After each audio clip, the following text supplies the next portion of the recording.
Hey everyone, so the SoundPEATS TrueCapsule 2 have finally come out in Australia. So I grabbed myself a pair, paid $46 Australian for them so that I can compare these to the other thousands of SoundPEATS earbuds that are currently available, but specifically to the SoundPEATS Q because they're pretty similar in design and price as well. These buds are packing some really solid features, specifically in the sound quality department, but there are some issues which I'll run through, so make sure you watch all the way through today's video. If you want to grab any of the buds mentioned today, affiliate links are down in the description below from a wide world of countries. I also leave timestamps down there because look, my videos are on the longer side, but that's because we go in depth.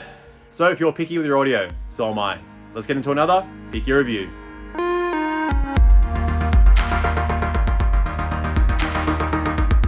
Alright, starting with physical features and design, and we just got some basic smooth hard plastics all around the earbud. It feels pretty nice. You got that slick silver SoundPEATS logo on the touch surface there. You've also got an in-ear sensor for some auto pause and play action on the capsule. This is the only pair of SoundPEATS earbuds that has this feature, and the indicator lights on both pairs do stay lit when music is paused, but when music is playing, no unnecessary flashing action going on. And now comparing the two earbuds, they're pretty much exactly the same. Like I got a white one here. You can also get a black Q, and we've got the black capsule here. Smooth hard plastics all around. The only main difference here is that the Q is just a little bit more compact compared to the capsule. But despite that, you're pretty much getting an identical fit on both here. Pretty secure, but also really comfortable on both pairs. So you're getting small, medium, and large ear tips included on both. Mediums normally work the best for me, but the large actually work best on both here. And in terms of the fit, I say it's moderately deep. It doesn't really dig too deep into your ear canal. So with this fit, you get some really nice comfort here. I can use these buds for a couple of hours before getting any discomfort. You also get pretty good security for a stem design earbud on both pairs. So with my workouts, I had to readjust a little bit more than I normally would with a pair of in-ear earbuds with a wingtip, but there's no way they're gonna fall out. Even when running, you have to be going pretty crazy to actually chuck these out of your ears. A slight con on both pairs, because that stem does rest on your jaw. If you have a beard like me, when you're walking or running, the stem does rub a little bit, makes a bit of a sound. It's not super annoying, but just something I thought was worth mentioning. But if you like to use your earbuds when training, both pairs have an IPX rating. So fine, if you get a little bit sweaty like me, fine to use in the rain as well. You just can't submerge the buds in water. Now let's talk about battery life, and I'm just gonna throw out my results here that I got at 70% volume for both pairs. So on the TrueCapsule 2, I got 5 hours and 59 minutes, and with an additional 4 charges from the case, that brings the total up to 32 hours. On the Q, I got 6 hours and 36 minutes, but you only get an additional 2 charges from the case, which brings that total up to 19 hours and 48 minutes. Now there's no fast charging on either pair, but you do get wireless charging only on the Q. And in terms of charge times, it takes 1.5 hours to charge your earbuds from dead to full and 2 hours to charge the case from dead to full. And speaking of the cases, both are on the bulkier side. I'd say they're kind of similar in overall size, even though the Q might look a little bit smaller. But the TrueCapsule case is actually a little bit slimmer, so it won't have as much of a bulge in your pocket. But despite that, with the battery life results here, even 32 hours for the capsule, it could have been a little bit slimmer. And with the Q, with only about 20 hours of total battery life, it should definitely be a lot slimmer as well. Now you're only getting one LED indicator on both cases here to let you know if you need to charge up your case. And you have a pairing button on the inside of the Q case and a pairing button on that small SoundPEATS logo on the outside of the capsule case, which I didn't know was a button until I needed to factory reset my earbuds. Pretty sneaky. And on both pairs, when you open the lid of the case, that's when the earbuds will start connecting to your phone. And with the SoundPEATS Q, in my original review, I ran into an issue where the buds would randomly connect to my phone even when the earbuds were in the case. Now, I've had the Q for just about 3 months now, and in my time of using them on and off, I haven't run into this issue again. So I don't know if there was a bit of random bad luck there when I first reviewed these, but no issues at all in the last 3 months. But anyway, taking the earbuds in and out of the case is nice and seamless. A bit better on the Q, because on the capsule, you have to rotate the earbud 180 degrees so it can actually face your ear canal. And in terms of the strength of the magnets, the capsule are really strong. The Q are probably the second least magnetic magnets I've ever tested, coming behind the #1 spot of the Palmu Quiet Mini. They were barely magnetic, but anyway, because you have to close the lid of the case for the earbuds to disconnect, this isn't really a huge issue. So overall, the clear winner here is the capsule. You get more battery life, a slimmer case, better magnets. The only reason you would want to go for the Q is if you wanted wireless charging, because you're only getting 20 hours of battery life. For the size of the case, not the best. All right, let's talk about touch controls now. And this is where the capsule gets hit pretty hard, and you might want to go for the Q specifically for this reason. So you can control everything on both pairs. It's exactly the same here. Sensitivity is really good on the Q.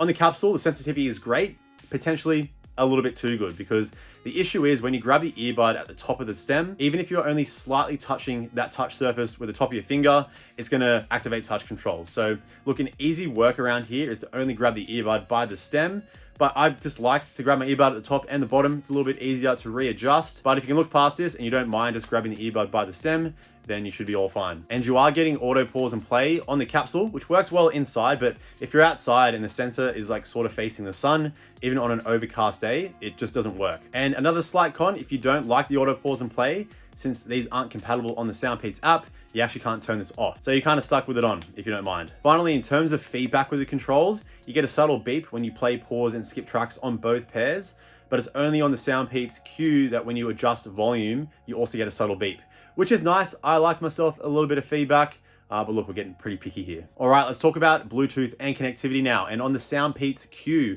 you're getting the Aroa B15 something something chip with Bluetooth 5.0, SBC and AAC codecs, whereas on the TrueCapsule 2, you're getting the Qualcomm 3020 chip with also Bluetooth 5.0, SBC AAC, but you also get aptX on the Capsule there. And look, with Bluetooth 5.2 being the latest, these chips are slightly outdated, but apart from that, these work really fine. No random disconnects. In terms of latency, barely any on YouTube and Netflix, and that's tested on an iPhone 12 Pro. And in my Bluetooth range test, I got 90% in my outdoor test and 80% in my indoor test on both pairs.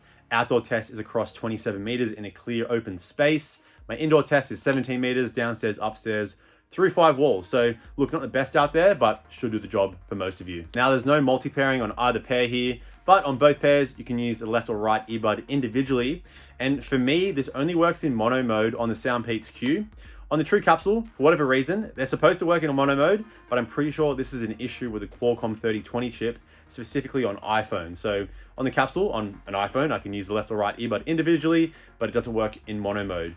If you use an Android device, you should be fine. All right, onto the microphone test now, and both pairs are some of SoundPEATS' best microphones, which isn't saying much because SoundPEATS isn't known for the best microphones, but overall here, I would say the Q might just be slightly better.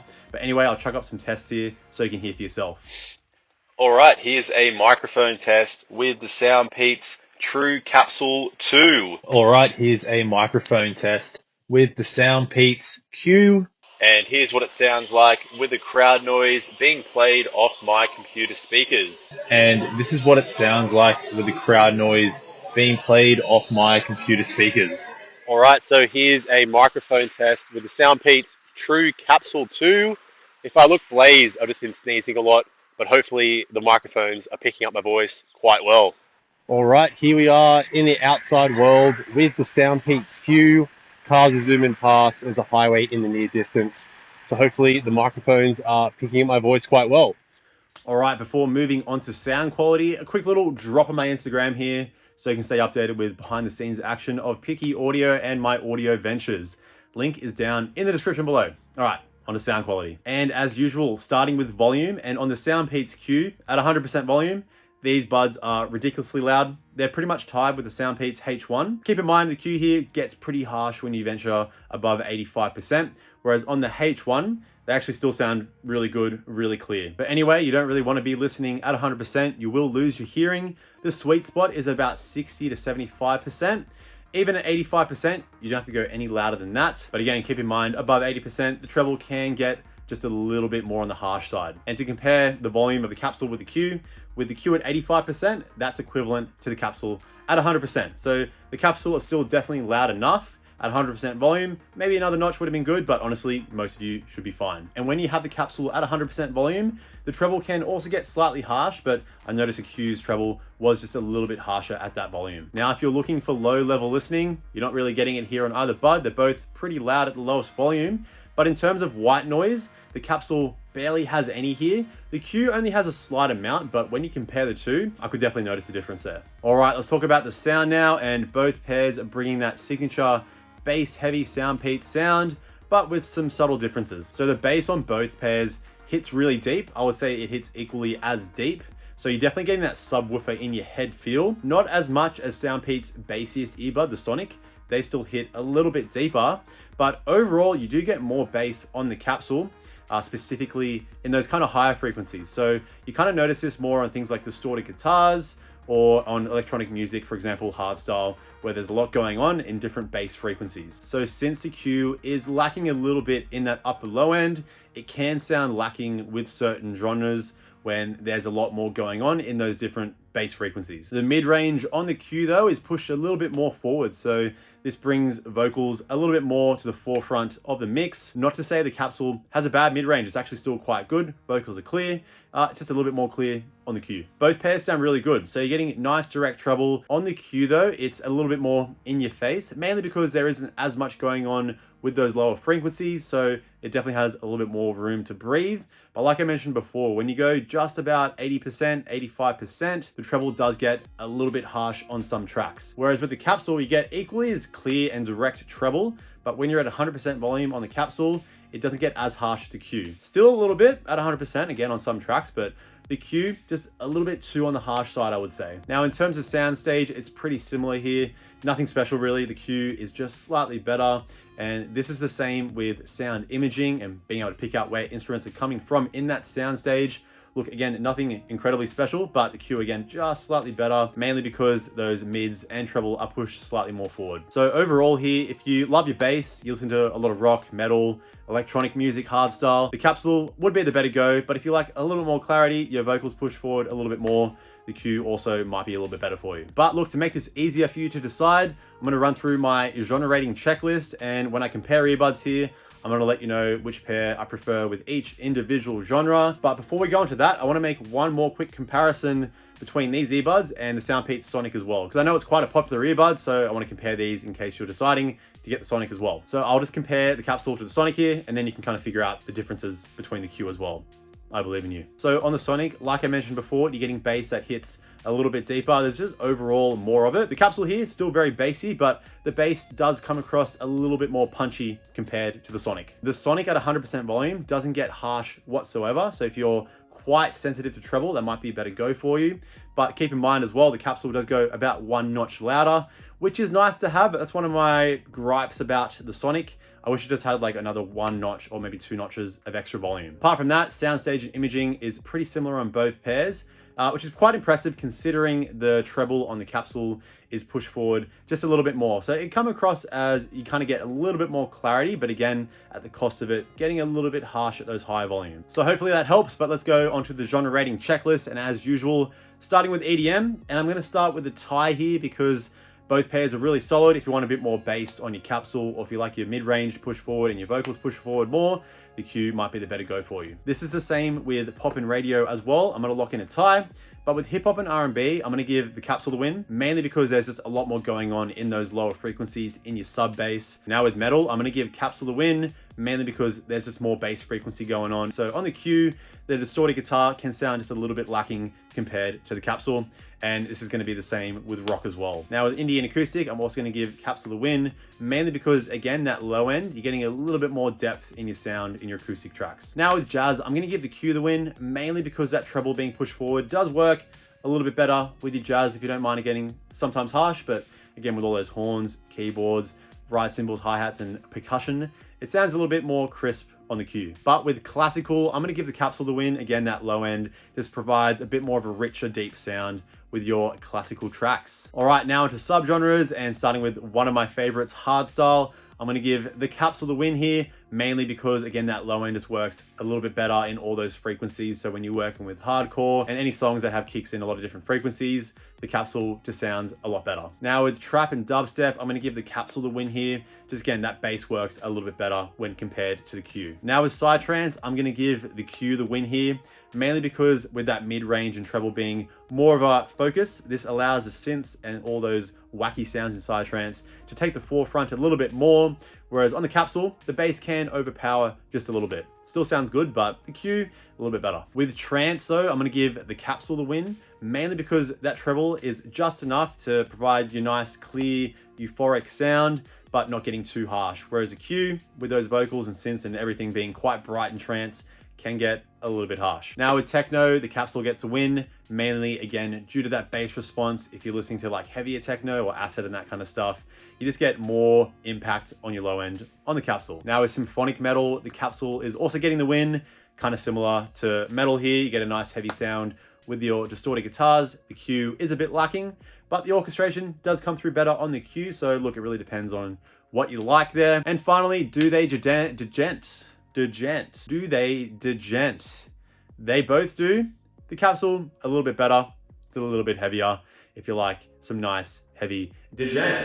All right, so you can probably tell my favorite pair out of the two there is the capsule, mainly because I love my bass and the bass response in there is really good, but also mainly because that treble on the capsule not being as harsh as the Q. But anyway, let's kind of wrap it up here because there's a lot to take into consideration when deciding which pair to go for. So I'm going to kind of list out the main pros and cons of both. And let's start with the capsule here. So the main pros on the capsule, you're getting better bass with sound that isn't as harsh, a slimmer case, better battery life, you get aptX as well as auto pause and play. But keep in mind they have that main con of the touch controls being just a little bit too sensitive. For me, that's a pretty big deal breaker. If you don't mind just grabbing the earbud by the stem, you should be fine. And also they have that slight con of the mono mode not working on iPhone. I don't know if this is just for me, but also something to keep in mind. Now over to the Q, the main pros here is with that sound quality, a little bit more mid-range focus, provides a little bit more clarity. You're getting a better microphone, you're getting wireless charging and more seamless switching to mono mode, at least on iPhone. The main cons here though is that treble can get slightly harsh at those higher volumes. You've also got a little bit more white noise when you're listening to lower volumes, and of course only 20 hours of total battery life from a case that is a little bit too thick for the amount of battery life. So there you go. I actually don't know which pair I prefer, but hopefully this video and all these explanations help you figure out which pair to get. All right, that wraps it up for today. Thanks for tuning in. If you liked the video, chuck a like down there, comment any questions or any earbud requests you have down below. I try to reply to all comments, so don't be shy. Also, please check out my Spotify playlist down in the description below as well for some of the latest and greatest bangers I'm currently listening to. All right, please subscribe, hit that bell button. Make sure you're staying updated because I've got videos coming out every week. But in the meantime, stay tuned and of course, stay picky with your audio because life's too short for crappy sound. See you in the next video. Bye now.